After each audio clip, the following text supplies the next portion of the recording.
Hello दोस्तों, एक परीक्षा में प्रत्येक ठीक उत्तर के लिए 4 अंक मिलते हैं तथा प्रत्येक गलत के लिए 1 अंक काट दिया जाता है। यदि एक परीक्षार्थी ने 75 प्रश्नों को हल करके 125 अंक प्राप्त कर किए हैं तो उसने कितने सही किए होंगे। तो जब भी ऐसे क्वेश्चन को हम हल करेंगे तो सबसे पहले जो टोटल प्रश्न है उससे हम अधिकतम कितने अंक प्राप्त कर सकते हैं। तो हम बात करेंगे अधिकतम अंकों की। तो 4 अंक का एक क्वेश्चन है और 75 प्रश्न हमें मिले हैं, तो इससे हम अधिकतम 300 अंक प्राप्त कर सकते हैं। जब भी ऐसा क्वेश्चन आपको मिले तो इसकी शॉर्ट ट्रिक यही है कि आप टोटल अंक ज्ञात करें कि कितने आप अधिकतम प्राप्त कर सकते हैं।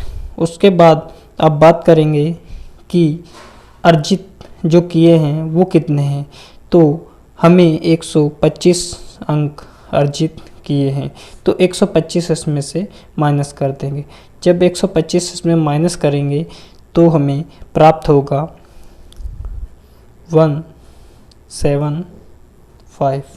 175 अंक। दोस्तों, अब 175 अंक जो हमने लॉस किए हैं, क्योंकि अगर हमें टोटल अंक 300 प्राप्त करने थे उसमें से सिर्फ 125 अंक प्राप्त हुए, तो 175 अंकों का हमें नुकसान हुआ है। और ये कितने गलत प्रश्न होंगे, तो बहुत ही आसान है। आप इसको देखिए कि 175 अंक का हमें नुकसान हुआ, लेकिन एक क्वेश्चन पे हमें कितने का नुकसान हो रहा था।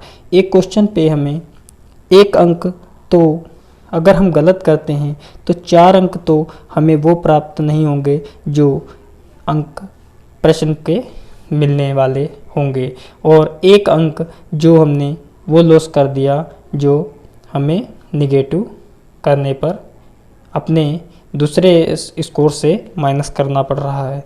तो हम एक क्वेश्चन पे देखते हैं कि 5 अंक का नुकसान कर रहे हैं।